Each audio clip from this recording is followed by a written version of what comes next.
Oke, assalamualaikum warahmatullahi wabarakatuh. Untuk pertemuan kali ini terkait dengan mata kuliah ilmu kependudukan, materinya untuk hari ini yaitu terkait mortalitas ataupun kematian. Jadi mortalitas itu merupakan salah satu komponen demografi. Selain kelahiran dan mobilitas penduduk, kematian juga memang perlu dibahas dalam konteks perkuliahan ini, karena memang dengan tingkat angka kematian yang tinggi ataupun angka kematian yang rendah itu mempengaruhi struktur ataupun stratifikasi di dalam sebuah kependudukan gitu ya. Jadi memang jadi mortalitas setelah fertilitas maka akan ada mortalitas gitu ya.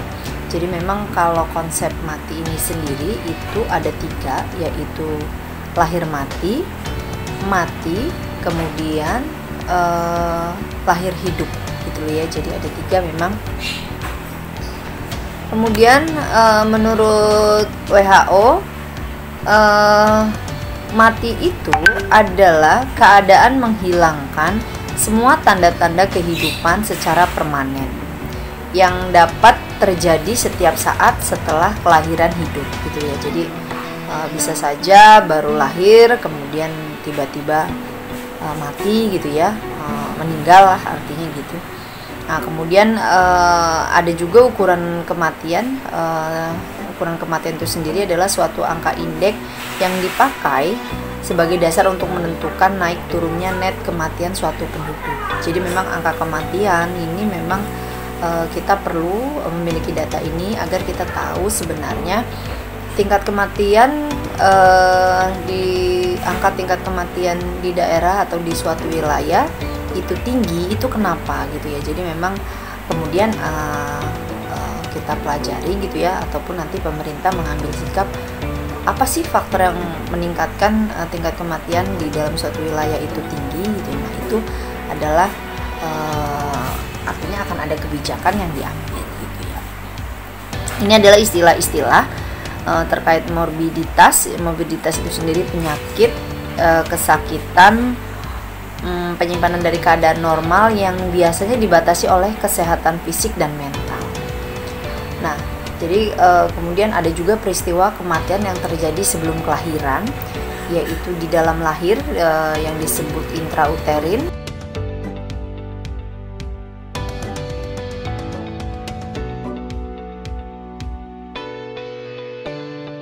Oke, baik kita lanjutkan untuk mortalitas, yaitu teknik pengukuran rate kematian kasar ini.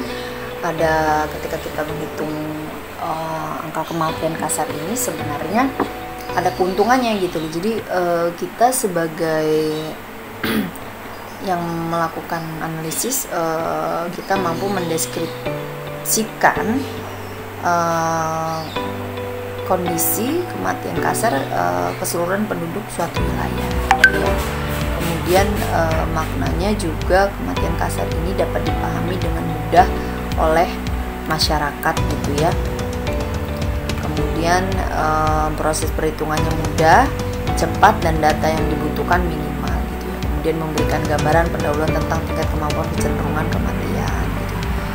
Nah tapi untuk penghitungan kematian kasar ini juga, yaitu CDR merupakan angka campuran yang komponen-komponen penyusunannya adalah kelompok-kelompok penduduk yang angka kematian spesifiknya sangat berbeda.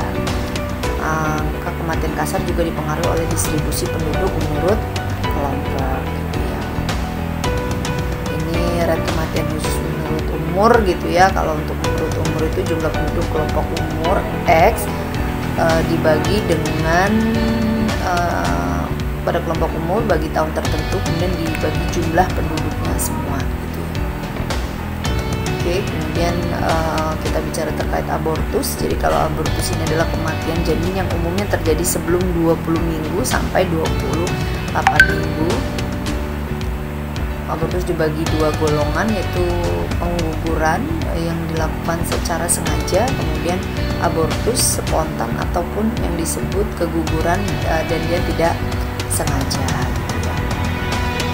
3 kelompok abortus, yaitu kematian janin dini, dini, kematian janin intermediate, kematian janin lanjut gitu.